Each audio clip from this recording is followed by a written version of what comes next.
Hi, I'm Xander Snyder, and this is First American's Inside Look.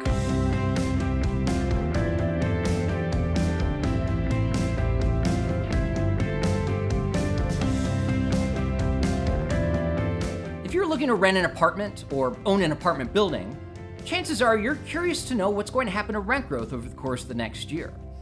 A lot of this will be determined by how much new supply comes to market in your city.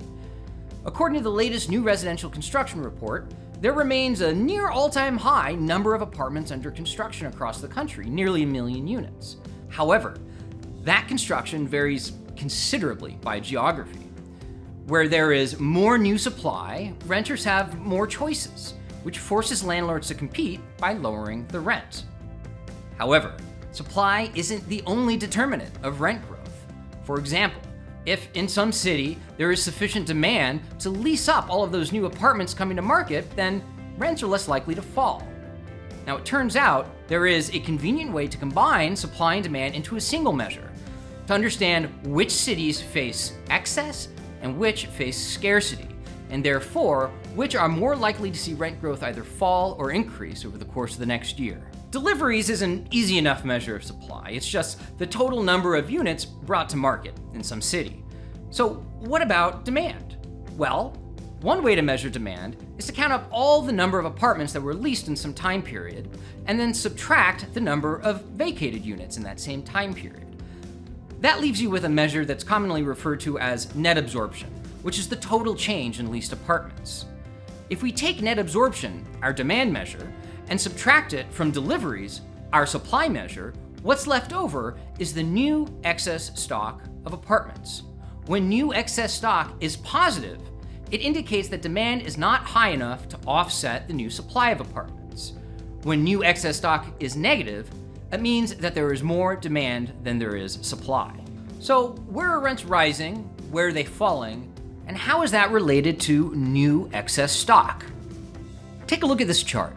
This chart shows the relationship between new excess stock, which is our combined supply and demand measure, and rent growth. New excess stock runs along the horizontal axis and annual rent growth along the vertical axis.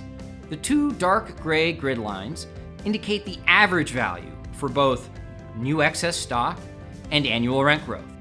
The cities shown here are the largest 75 by population, and the size of each bubble indicates how large each city is. Lastly, the color of the bubble indicates which region that city is in. Now, as you can see, there's a clear negative relationship between new excess stock and rent growth. That is, cities that have had a lot of apartments come to market relative to demand have typically had negative rent growth, or at least below average rent growth. In the lower right quadrant, you see a lot of Sunbelt, Southeast, and Southwest cities that have had a lot of new supply come to market over the last year that's exceeded demand, which has led to below average rent growth. In the upper left quadrant, you see a lot of Midwest and Northeastern cities. These are locations that have had below average new excess stock, and as a result, have had moderate positive rent growth. If you're interested in playing around with this chart, we have a fully interactive version where you can hover over your city and see exactly how it's performing compared to others. We've included a link to this interactive version of the chart in the show notes of this video. I'll be in Phoenix in mid-May to give a talk about the commercial real estate adjustment that we're in right now, and for how much longer it might go on for. If you're interested in attending, please reach out to your local First American representative.